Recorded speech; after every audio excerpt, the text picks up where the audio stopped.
ପିଲାମାନେ ତ କାଲି Rajendra university second semester exam ପିଲାମାନେ ରହିଅଛି ତୁମମାନଙ୍କର କମ୍ପଲସରି ସବଜେକ୍ଟ ଯେଉଁ ACC ଟୁ MAL ଓଡ଼ିଆ ଦେଖିପାରୁଛ ପିଲାମାନେ ଜୁଲାଇ 1 ତାରିଖ ତୁମମାନଙ୍କର ACC ସେକେଣ୍ଡର ଏକ୍ଜାମ୍ଟା ରହିଅଛି ତ ତୁମମାନଙ୍କର ଏଇ ACC ଟୁ ବା MAL ଓଡ଼ିଆ କେଉଁ ହିସାବରେ ପିଲାମାନେ ତୁମମାନେ ଲଙ୍ଗ୍ ଟାଇପ୍ କ୍ୱେଶ୍ଚନଟା ପ୍ରାକ୍ଟିସ୍ କରିବ ତା ସହିତ 2 ମାର୍କିଆ କ୍ୱେଶ୍ଚନ କେଉଁଥିରୁ ପ୍ରାକ୍ଟିସ୍ କରିବ ସେଇଟା ମଧ୍ୟ ବତାଇ ଦେଲି किंतु पिला माने ए वीडियो रे पिला माने मु तुमको लास्ट यूनिट रु हला तुमको 4 नंबर यूनिट हला 4 नंबर यूनिट रु तो जो दुईटी लॉन्ग टाइप क्वेश्चन पिला माने मु तुमको प्रैक्टिस करिबी सी लॉन्ग टाइप क्वेश्चन पिला माने आसीबार संभावना प्राजे रही अछि तो आमे जदि देखिबा पिला माने राजेंद्र यूनिवर्सिटी रो 2022 मसिया रो जदि आमे क्वेश्चन पेपर ता देखिबा तो ACC टू MAL ओडिया आमे पार्ट 2 हिसाब रे जो लॉन्ग टाइप क्वेश्चन देखिबा पिला माने लास्ट यूनिट रो तो कोन आसीछि तो ओडिया वर्णमालार परिचय प्रदान कर ये लॉन्ग क्वेश्चन आसी कि नहीं पिला माने मु तुमको इंपोर्टेंट बोली कही किंतु यही क्वेश्चनटा पुणी 2023 रे पिला माने रिपीटेड हैला देखो ACC MAL Odia 2023 Rajendra university तो देखो लॉन्ग टाइप क्वेश्चन देखो यही क्वेश्चनटा पुणी रिपीटेड हिची कि नहीं ओडिया भाषार वर्णमाला गुड़िक संपर्क में आलोचना कर किंबा ओडिया भाषा रे वर्णशुद्धिर कारण निराकरण संपर्क में आलोचना कर ये क्वेश्चनटा जेहेतु 2022 आउ 2023 रे रिपीटेड हेइछि तो 2024 रे मध्य पिला माने एटा आसीबार प्राजे संभावना रही अछि तो एई जो लॉन्ग टाइप क्वेश्चन ता हम आलोचना करिबा पिला माने तो एटा आगरु तुमे माने पढ़ी सारी छ जो स्वर वर्ण व्यंजन वर्ण जो अजग बाह वर्ण जहाँ भी सब रही अछि हला हर्ष स्वर दीर्घ स्वर तुमे आगरु पढ़ी सारी छ तो तुमको बुझिया बहुत सहज साध्य हेब एवं लॉन्ग टाइप क्वेश्चन जदि न आसे मध्य ताले तुमको आगो को जो एग्जाम देव ना पिला माने जो कॉम्पिटिटिव एग्जाम गुड़ाक सेटारे मध्य ये सब जिनिस काम आसीबो तो कौन करूछ तो यही लॉन्ग टाइप क्वेश्चन जो ओडिया भाषा वर्णमाला गुड़िक संपर्क में आलोचना कर तो यहीटा आम देखी नवा हुए तो वर्ष जब रिपीटेड कर दिए देव तो देव पिला माने निश्चित देव करदेव बुझीपार ना नाई तो ठीक से बुझ आगु पढ़ी सारी पिला माने एमती ना कि तो सहज यहाँ कौन पढ़ी पिला माने जोटा सहज होता है सेटा ही पढ़ा पड़ी था बुझीपार ना नाई तो चलो आउ टाइम वेस्ट करवानी फटाफट भिडियोटी स्टार्ट करवा ता आगे भिडियोटी लाइक कर दियो तुम सांगसाथी मानक ये भिडियोटी शेयर कर दियो पिला माने भल भाव ध्यान दियो तो ओडिया भाषार वर्णमाला बा ओडिया भाषार विभागीकरण बा प्रकार भेद जोटा भी पिलाने एग्जाम रे पढ़िले तुमनकर आंसरटा सेम हेबो काहे कि ना तुमनकर 15 मार्किया लॉन्ग टाइप क्वेश्चन टिकिए लिखिले तुमको मार्क देबेनी तुमको बहुत सारा लिखिबा को पड़िबो तो फास्ट तुमको किछि पिला माने फास्ट तुमनको किछि कोन उपक्रम लिखिबार अछि हला तो देखो तो प्रत्येक दिन सकालू राति पर्यंत मनुष्य नाना प्रकार ध्वनिर व्यवहार करि थाए तो देखो पिला माने प्रत्येक दिन सकालू राति पर्यंत तो आम्भे माने बहुत प्रकार ध्वनि बहुत प्रकार कथबार्ता लगुच कि नहीं कहा सहित हेले लगुच पिला माने सकालू राति पर्यंत हाँ ना नहीं तो आम चतुर्पार्श्वे अहर असंख्य ध्वनि सृष्टि होउची तो आमर चतुर्पार्श्वे पिला माने तो किछि ना किछि ध्वनि सब बेले अहरह पिला माने ध्वनिटा सृष्टि होउची कि नहीं तुम्हें वर्तमान ई भिडियोटा तो तुम घर में देखुव कि जो भी देखु थाओ तो तुमको आखपाखे किसी ना किसी ध्वनि तुमको सृष्टि होउचे कि नहीं हुए तो गाड़ी मोटर आवाज तुमको पिला शुणा जाऊथबो सत कथा आदिम मनीष जिते बेले भाषार संपर्क रे अवगत नथिला से ध्वनि माध्यम रे निजर मनर भाव को अन्य सामने प्रकाश करुला तो आम जदि चली जावा पिला माने आदिम मनीष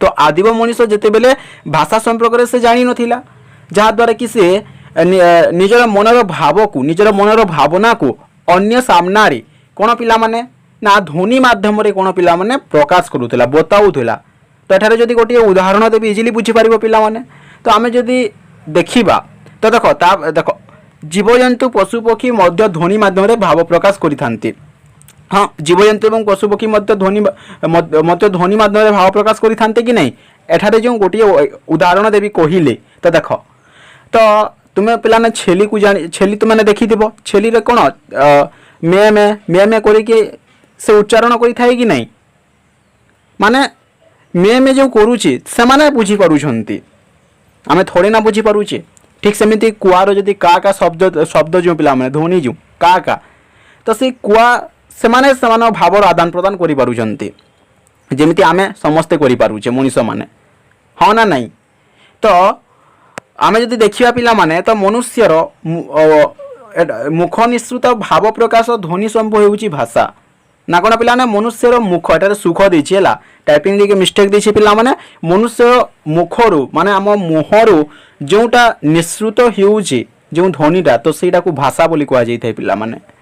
এই ভাষাটা ডিফরেন্ট টাইপ্র হয়ে থাকে। আমি যদি দেখিবা, আমি ওড়িয়া বর্তমান পড়ুছে, ওড়িয়া লাঙ্গুয়েজ আমাকে জনা, ইংরাজী লাঙ্গুয়েজ বি অছি। বিভিন্ন দেশে ভিন্ন ভিন্ন প্রকার ভাষা বা লাঙ্গুয়েজটা প্রচলিত পিলামানে।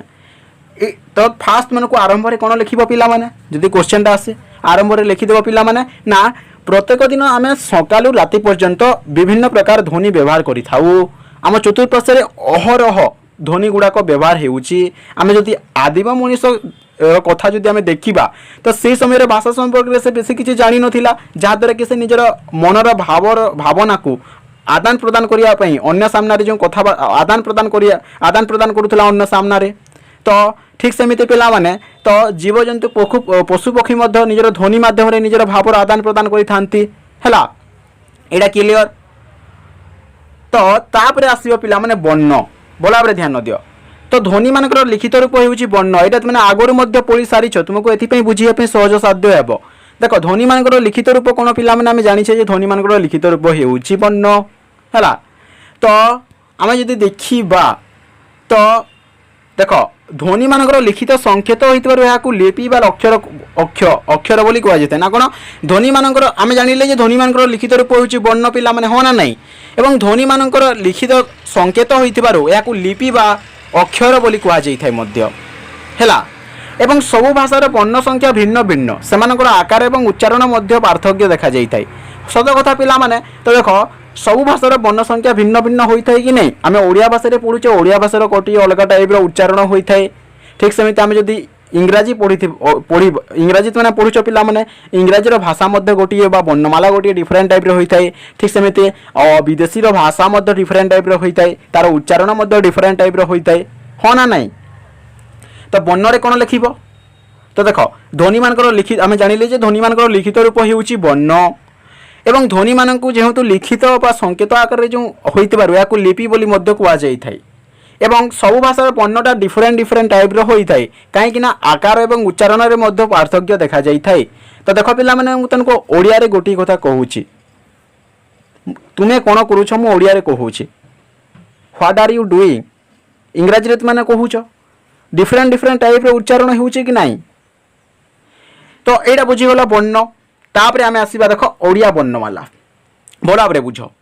ওড়িয়া ভাষায় লেখাপড়া পাই 49টি বর্ণ ব্যবহার ହେଉଛି। মানে আমি দেখিবা যদি কোণ পিলামানে, আমি যদি ওড়িয়া ভাষাকে দেখিবা, তো ওড়িয়া ভাষায় যে লেখাপড়া সম্পর্কে আমি যদি দেখিবা, তো 49টি বর্ণর ব্যবহার করা যাচ্ছে পিলামানে। এবং এই বর্ণর সমুদায় ওড়িয়া ভাষায় বর্ণমালা কুহাযায় না কোণ? আমার যে ওড়িয়া ভাষায় যে লেখাপড়া চালিছি, তো এতে 49টি বর্ণ ব্যবহার ହେଉଛି। এবং এই যে 49টি বর্ণ ব্যবহার ହେଉଛି, তো এর সমুদায় সমষ্টিকে ওড়িয়া ভাষার বর্ণমালা বলি কুহাযাই। তুমি প্রায় সমস্তে জানিথিব পিলামানে এই 49 গোটি যে অ আ হর্ষই দীর্ঘ ই হর্ষ উ দীর্ঘ উ রু এ ঐ ও ঔ ক খ গ ঘ ঙ চ ছ জ ঝ ঞ ট ঠ ড ঢ ণ ত থ দ ধ ন প ফ ব ভ ম জ য় র ল, তারপরে ও তালবেশ মুদিনস দন্তস অনুসার বিসর্গ চন্দ্রবিন্দু। তো এইটা হচ্ছে পিলামানে 49 গোটি বর্ণ। মানে 49 গোটি বর্ণর সমষ্টিকে কোণ কুহাযায়? ওড়িয়া বর্ণমালা বলি কুহাযাই। এইটা ক্লিয়র পিলামানে? এতিকি পিলামানে কনফ্ୟୁଜ তোমার মନରେ আউ নথিব, লেখিপারিব এক্সামরে যদি ওড়িয়া ভাষার বর্ণমালার পরিচয় দিয়া আসে কিংবা ওড়িয়া ভাষার বিভাগীকরণ বিষয়ে আসে হেলা। তো তাপরে দেখ পিলামানে, দেখ ধ্বনির লিখিত রূপ আমি জানিলে বর্ণ, কিন্তু পিলামানে আমি জানিলে যে 49 গোটি বর্ণ রয়েছে, কিন্তু 49 গোটি ধ্বনি নাই। মনে রাখ ধ্বনির লিখিত রূপ বর্ণ, মানে নাই কি যেহেতু বর্ণটা ওড়িয়া ভাষার 49টি রয়েছে, মানে তার ধ্বনি মধ্যে 49টি থিব, ধ্বনি 49টি নুহে। এটা জানিগল। তো দেখ ওড়িয়া বর্ণর বিভাগীকরণ তোমার কোশ্চেনটা দিয়ে পারিব পিলামানে, ওড়িয়া বর্ণমালার পরিচয় যদি দিয়ে যদি কুহে বা ওড়িয়া বর্ণমালা বিষয়ে যদি বর্ণনা করে যদি কোশ্চেনটা আউথরে রিপিটেড হুয়ে, তো তবে পিলামানে ওড়িয়া বর্ণমালা বিষয়ে টিকে লিখিব, তা সহিত পিলামানে এই ওড়িয়া বর্ণমালার বিভাগীকরণ মধ্যে লিখি নেব, কাହିଁକି ନା তোমাকে 15 মার্কিয়া লং টাইপ কোশ্চেন তোমাকে বেশি লিখিবার অছি। কিংবা ওড়িয়া বর্ণর বিভাগীকরণ পড়িলে মধ্যে তুমি ওড়িয়া বর্ণমালা বিষয়ে টিকে পরিচয় দেব যেমিতিকি আগর মু তোমাকে টিকে বুঝাইলি পিলা মানে ইয়ার আগরু হেলা তো এইটা যে তোমাকে পিলা মানে মু তোমাকে বুঝাইলি এইটা লেখিব বা নিশ্চিত আরে লেখিব পিলা মানে নলে মার্ক মিলিবনি। এবে আমি দেখিবা কোন ওড়িয়া বর্ণর বিভাগীকরণ বা ওড়িয়া বর্ণর প্রকার ভেদ। তো দেখ ওড়িয়া ভাষায় ব্যবহার করা যাইতা বর্ণ মানক দুই ভাগে বিভক্ত করা যাই থাকে, দুই ভাগরে হেলা গোটি को स्वर बर्ण कहुए और आउ गोटे कौन कहुए पे मैंने व्यंजन बर्ण कहुए। एवं बुझ ना जो ओडिया भाषा जो व्यवहार करा जाए जो वर्णमाला आम जानिले 49 वर्ण तो यहाँ को पुणी दुई भाग में विभक्त करा जाए पे गोटे को स्वर बर्ण कहुए बेले अन्यटी को व्यंजन बर्ण बोली कहुए। ये स्वर बर्ण को मध्य डिफरेंट टाइप रे विभक्त करा जाए एवं व्यंजन बर्ण को मध्य डिफरेंट टाइप रे विभक्त करा जाए। तो फास्ट आम स्वर बर्ण देखा तापर जे आम व्यंजन बर्ण को जीवा तो ये आम देखा स्वर बर्ण क्या कहुए बोला भाव बुझ अन्य वर्णर साहाय्य न नहीं उच्चारित होता वर्ण मान स्वर बर्ण कहुए ना कौन पिला माने अन्य वर्णर क्या सहायता न नईकि निजे जो वर्ण उच्चारित हो पारि थाए तो ताहाको स्वर बर्ण बोली कहुए। एवं ओडिया रे यार भाषार स्वर वर्ण संख्या केते पिला माने 11टी स्वर बर्ण रही अछि एवं ये 11टी स्वर बर्ण कोन ओ आ हर्षई दीर्घई हर्षौ दीर्घौ ए ओई ओ औ हैला। तो ये हूँ पिला माने स्वर बर्ण जो 11टी। तो स्वर बर्ण कौन जानीगल फास्ट मुझे तुमको आउ थे पिला माने रिवाइज कर दूसरी देख ना ओडिया वर्णर विभागीकरण बा ओडिया वर्णर प्रकार भेद आम जानिले जे ओडिया भाषा व्यवहार कर वर्णमाला को दुई भाग में विभक्त कर टू टाइप्स दुई भाग में विभक्त कर गोटे को पिला माने कौन स्वर बर्ण कहुए बेले अन्यटे को पिला माने व्यंजन बर्ण बोली कहुए। जो मैंने इंग्राजी रे एग्जाम दौच तुमने जो भावेल कन्सोनेंट जो कहुच है तो यहाँ क्लियर। तो ये स्वर बर्ण को पुणी पिला माने उच्चारण अनुଯାयी या दुई भाग में पुणी विभक्त करा दुई भाग में है गोटे को हर्ष स्वर कहुए आउ गोटे को दीर्घ स्वर कहुए जो से पिला माने जस्ट जान है यहाँ लिखिबार ना क्योंटा हर्ष स्वर क्यों दीर्घ स्वर एटा क्लियर। देख स्वर बर्ण आउ थे कहीदे अन्य वर्णर सहायता नई नई उच्चारित होता वर्ण को स्वर बर्ण बोली कहुए। स्वर बर्ण संख्या हूँ ओडिया 11 ता सहित स्वर बर्ण को पुणी उच्चारण अनुसार दुई भाग में विभक्त कर गोटे को हर्ष स्वर कहुए अन्यटी को दीर्घ स्वर कहुए। यहाँ हर्ष स्वर और दीर्घ स्वर तथापि मत देखी नहीं पिला माने है ये क्लियर जो से लिखार अच्छी है।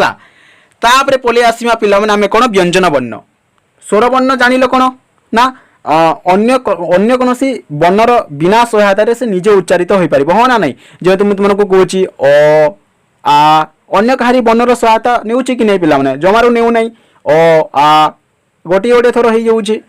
तो ये देख व्यंजन बर्ण भल भाव बुझ देख ये टाइपिंग मिस्टेक देछि पिला गल्प दे दीची एटा है। तो देख जो वर्ण गुड़िक स्वर वर्णर साहाय्य बिना उच्चारित हो पारती नाही तो सेमान को व्यंजन बर्ण कहुए यार संख्या 38 बड़ भाव बुझ स्वर बर्ण आम जानिले जे सेमाने अन्य कहारी वर्णर बिना साहाय्य से उच्चारित हो पारे किंतु व्यंजन वर्णटा कौन पिला माने स्वर वर्णर बिना सहारा रे ये व्यंजन वर्णटा उच्चारित हो पारिबो नाही माने जो वर्ण गुड़िक स्वर वर्णर बिना साहाय्य रे उच्चारित हो पारे नाही तो ताकू व्यंजन वर्ण बोली कहुए। यार जब संख्या देखा पिला माने 38 तो यहाँ कौन पिला माने तो मैंने जो देखुच एग्जाम्पल दे दीजिए देख जो क ख ग घ व च छ ज झ ण्य ट ठ ड ढ ण त थ द ध न प फ व भ म य र ल व ण तालव्य मूर्धन्य ल अनुस्वार विसर्ग चंद्रबिंदु तापर क्ष मध्य दे दीजिए पिला माने यहाँ जानीगल व्यंजन वर्ण कौन आउ थे मुझे बतई दूची ना स्वर वर्णर बिना सहायता रे उच्चारित जो वर्णटा हो पारे ना ताकू व्यंजन वर्ण बोली कहुए। यार संख्या हूँ 38 एठारे देखिपार क ख ग घ उ जो है यहाँ क्लियर ये भल भाव ध्यान दियो। तो आम आगुरी जानिले जे जो स्वर वर्ण को मध्य डिफरेंट डिफरेंट टाइप रे विभक्त करागला जो हर्ष स्वर और दीर्घ स्वर ठीक सेमती पिला माने व्यंजन वर्ण को मध्य डिफरेंट टाइप रे विभक्त करा जाई थाई। तो कौन देख ना व्यंजन वर्ण मानक मध्य क ठारू म पर्यंत 25टी स्पर्श वर्ण रही अच्छी है। तो ये गुड़िक उच्चारण समय जिह्वार अग्र मध्यभाग मूल्य साहाय्य नहीं जो कंठ टालू मूर्धा दंत और ओष्ठादि स्पर्श करा पड़ता है। तो देख पिला माने व्यंजन वर्ण मानक मध्यरु क ठारू म पर्यंत 25टी स्पर्श वर्ण रही अच्छी जोटा कि आम कंठ तालु मूर्धन्य तालव्य जो वर्ण गुड़ाक कहुचे से आम टे आलोचना करवा देख। तो ये भल भाव ध्यान दियो पिला माने। तो ये जो स्पर्श वर्ण आम जो कहले जो 5टी श्रेणी विभक्त होती जो 25टी मुझे जो कहली पाने तो यहाँ वर्गीय वर्गीय वर्ण बोली कहुई पाने है। तो देख वर्गीय वर्णर विभागीकरण पाने क वर्ग रु प वर्ग पर्यंत है। क वर्ग जी देख पाने 5टी क ख ग घ ङ, ख वर्ग जी च छ ज झ ञ, ग वर्ग जी ट ठ ड ढ ण, घ वर्ग जी त थ द ध न, प वर्ग जी प फ ब भ म। तो ये जो पाने 5 5 केते 25 25टी स्पर्श वर्ण है कि नहीं वर्ण है या वर्गीय वर्ण बोली कहुई है। तापर देख पिला अवर्गीय वर्ण जो से मन रख यहाँ है। तापर देख अवर्गीय व्यंजन विभागीकरण सब टे पिला लिखार अच्छे ना तो 15 मार्क तुमने केमी पूरण कर। तो यहाँ जेहेतु पिला व्याकरण तुमको एपट सेपट लिखिदेले पिला मार्क मिलबनी एथि मुझे तुमको बुझाऊँ ठीक से। देख अवर्गीय व्यंजन वर्णर विभागीकरण देख पिलाने ये अवर्गीय व्यंजन वर्ण को पुणी पिलाने देख विभिन्न टाइप रे विभक्त करा जी पारिबो। देख अंतस्थ वर्ण जोटा कि ज य र ल व है। तो उच्चारण क्षेत्र में गुड़िक स्वर और व्यंजन मध्यवर्ती हेतु अंतस्थ वर्ण या अर्धस्वर बोली कहुई। तो अंतस्थ वर्ण या अर्धस्वर बोली कहुई। यहाँ देख ज य र ल व है। तापर जो पिलाने भीष्म वर्ण है 3टी जाक वर्ण जो तालव्यस मुद्रस दंतस ह जस्ट मन रख यहाँ तुम 2 मार्किया क्वेश्चन पे पाने आसीपर है। केतोटी अंतस्थ वर्णर नाम लेख अजोग बा वर्ण पिलाने जो अनुस्वार विसर्ग चंद्रबिंदु है। अजोग बा वर्ण को आश्रित वर्ण बोली कहुई पाने है। कहीं आश्रित वर्ण कहुई ना यही वर्ण गुड़िक स्वर व व्यंजन वर्णर बिना साहाय्य उच्चारित हो पारे न थाए। तो ये आश्रित वर्ण बोली कहुई। तो देख तुमको बुझाई दूची आउ थे रिपीटेड करुच्ची देख तुमने बुझीपार पाने। तो व्यंजन वर्ण विभागीकरण आम जब देखा तो व्यंजन वर्ण मान मध्य क ठारू म पर्यंत 25टी स्पर्श वर्ण पाने रही है। तो जहाँ कि पाने जब देखा 5टी श्रेणी में विभक्त कर वर्गीय वर्ण बोली कहुई। जमीक कि आम देखिले इजिली बुझीपार पाने। तो वर्गीय व्यंजन वर्णर विभागीकरण जो पाने क ठारू प वर्ग पर्यंत माने क वर्ग में 5टी जी क ख ग घ ङ, ख वर्ग में 5टी जी ग वर्ग में घ वर्ग में प वर्ग में 5टी जी यहाँ जानीगल। यहाँ हूँ वर्गीय वर्ण है 5 5 के 25 5 5 रही है ना 25टी है कि नहीं। ता सहित अवर्गीय व्यंजन जदि आम देखा तो यहाँ पुणी पिला डिफरेंट टाइप रे पिला भाग कराए। अंतस्थ वर्ण देख पिला माने देख तो ये अंतस्थ वर्ण कौन ज य र ल व यहाँ मन रख यहाँ अर्धस्वर बोली कहुई। तापर भीष्म वर्ण 3टी जाक जो तालव्यस मुद्रस दंतस ह है। तापर अजोग बा वर्ण आम जानिले अनुस्वार विसर्ग चंद्रबिंदु यहाँ कंप्लीट हाँ ना नहीं तुमको अनुनासिक वर्ण यहाँ देखिबार ना। तो एबे हाँ तापर पिला माने भल भाव में ध्यान दियो ये जो पिला माने जो क च ट त प जो है क्योंटा क्यों ध्वनि यहाँ तुमको एग्जाम 2 मार्किया क्वेश्चन आसीपर। कहीं 2 मार्किया क्वेश्चन है पिला मुझे तुमको जनाऊँगी लंग टाइप क्वेश्चन तुमको 2 मार्किया क्वेश्चन है। देख देख केमी मन रख देख सूत्र कही दूचे देख पिलाने देख क च ट त प।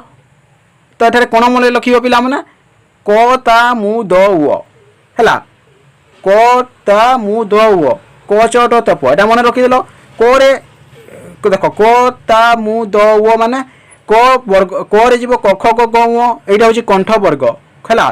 तापर ता जदि मन रख च ता माने च छ ज झ ञ तालव्य वर्ण। तापर ट मु बोले ट ठ ड ढ ण यहाँ मूर्धन्य ध्वनि। तापर त थ द ध न यहाँ दंत्य ध्वनि है। तो प फ प ब म यहाँ ओष्ठ ध्वनि एमती मन रख क च ट त प कटा मु द व है यहाँ मन रख है ये मन रखिल। तो पिला माने तुमको आ बेसी किसी लिखिबार ना जस्ट तुमको ये तुम लिखिदेले ना तुम 15 मार्क निश्चित भाव में पिला माने आसीपर तुमको 15 मार्क हो मुझे हिसाब से तुमको बुझाइली पिला माने। तो यहीटा गला तो तुमको जो ओडिया वर्णमालार परिचय किंबा ओडिया वर्णमालार विभागीकरण विषय रे तो जदि एग्जाम रे क्वेश्चनटा आसे ताले इजिली लिखिपर पिला माने। तो यहीटा तो 2022 रे मध्य आसीचे आउ 2023 रे मध्य पिला माने क्वेश्चनटा आसीचे है 2023 रे मध्य। तो ये 2024 रे मध्य आसीबार पिला माने प्राय संभावना रही है तुमको लास्ट यूनिट रू नतबा तुमको पिला माने आमे जदि देखिबा